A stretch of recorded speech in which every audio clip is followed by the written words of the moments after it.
Hi అండి, నమస్కారం. నేను ఈరోజు బటర్ చికెన్ చేస్తున్నాను. అందుకోసం చికెన్ 1/2 కిలో బ్రెస్ట్ పీసెస్ తీసుకున్నాను. చూడండి, బోన్లెస్ పీసెస్ అండి. బ్రెస్ట్ పీసెస్ తీసుకుంటే మెత్తగా చికెన్ సాఫ్ట్గా ఉంటుంది. ఇప్పుడు నేను అందులోకి తగినంత సాల్ట్ వేసుకుంటున్నాను. మీ రుచికి తగ్గట్టు సాల్ట్ వేసుకోండి, ఓకేనా? ఇప్పుడు నేను రుచికి తగ్గట్టు సాల్ట్ వేసేసాను కదా. ఇప్పుడు నేను మళ్ళీ పసుపు వేసుకుంటున్నాను. పసుపు, ఉప్పు, తర్వాత మనము గరం మసాలాలు, అల్లం వెల్లుల్లి పేస్ట్, ఇవన్నీ నేను ఎంత క్వాంటిటీస్లో వేస్తున్నానో చూడండి. చూసి సేమ్ ఇలాగే చేయండి. చాలా సాఫ్ట్గా, చాలా టేస్టీగా ఉండే బటర్ చికెన్ చూడండి. 1 స్పూన్, 1.5 స్పూన్ వరకు పడుతుందండి ఖచ్చితంగా 1/2 కిలో చికెన్కి. 1.5 స్పూన్ వేసాను, ధనియాల పౌడర్ వేసాను 1 స్పూను, ఒక 1/2 స్పూన్ గరం మసాలా వేసాను. చూస్తున్నారు కదా. నేను ఇంకా అందులోకి చికెన్ మసాలా కూడా యాడ్ చేస్తానండి, ఫ్లేవర్ కోసం. చాలా టేస్ట్గా ఉంటుంది. చికెన్ మసాలా ఒక 2 స్పూన్స్ వేసుకున్నాను. ఇది చికెన్ మసాలా కదా, ఇంకా గరం గరంగా బాగుంటుంది కొంచెం. ఇప్పుడు తొక్కు మిరప్పొడి అంటే పచ్చి మిరపకాయలని మిక్సీలో వేసి తొక్కుగా గ్రైండ్ చేసుకున్నది. ఆ పౌడర్ నేను 2 స్పూన్స్ వేసాను. ఇప్పుడైతే మనకి సరిపోదు అనుకున్నప్పుడు మళ్ళీ ఇంకొంచెం యాడ్ చేసుకోవచ్చు. దీన్ని మొత్తాన్ని మనం చక్కగా కలుపుకోవాలి. మీరు చేత్తో మ్యారినేట్ చేసి పెట్టుకున్నారనుకోండి, కలిపి చక్కగా కలిపేసుకోండి.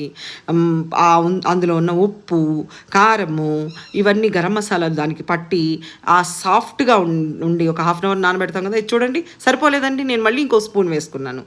ఈ స్పూన్ వేసుకున్న తర్వాత కూడా మళ్ళీ ఒకసారి కలుపుకున్నాం. చూడండి, ప్యాన్ పెట్టి బటర్ వేసుకుంటున్నాను. ఇది నేను ఇంట్లో చేసుకున్న బటర్ అనమాట. ఆ బటర్ని మీరు బయట నుంచి తెచ్చుకొని కూడా వేసుకోవచ్చు. బటర్ చికెన్ అంటే బటర్ ముఖ్యం కదండి, ఖచ్చితంగా కావాలి.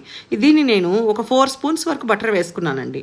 ఆ 4 స్పూన్స్ని కరిగే వరకు మనం ప్యాన్ మీద స్లో ఫ్లేమ్లో పెట్టి దాన్ని కొంచెం కరగబెట్టాలి. కరిగించిన దాంట్లో ఇప్పుడు మనము ప్రాసెస్ చికెన్ నానబెట్టుకున్నాం కదా, దాన్ని మనం అందులోకి యాడ్ చేసేసుకుంటాం అనమాట. నెమ్మదిగా మనం స్లో కుకింగ్ చేసుకుంటే ఏమంటే, ఇది వేస్తున్నాను చూడండి చికెన్. ఇలా బ్యాచిలర్స్ కూడా చక్కగా చేసుకునే చికెన్ ఫ్రై ఏంటి, బటర్ చికెన్. ఈజీ ప్రాసెస్ అండి, ఏముండదు. మీరు చేసుకొని తిని నాకు చెప్పండి, కామెంట్స్ చేయండి. చక్కటి ఈ చికెన్ని అందరి ఇళ్లలో చిన్నపిల్లలు కూడా చేసుకుంటారు, మ్యారినేట్ చేసి పెట్టేసుకొని. చక్కటి చికెన్ అండి, బటర్ చికెన్ చాలా టేస్ట్గా ఉంటుంది. చూడండి, కరివేపాకు కొంచెం వేయండి, ఫ్లేవర్ భలే ఉంటుంది. మనం లాస్ట్లో కొత్తిమీర కూడా చల్లుకుందాము. దీన్ని ఇప్పుడు మనం మూత పెట్టి ఒక 10 మినిట్స్ ఉడికించుకుందామండి. ఎప్పుడైనా మీడియంలో కొంచెం టైం ఉడికించుకుందాం. ఆ తర్వాత స్లోగా సిమ్లో పెట్టి ఉడికించుకుందాం.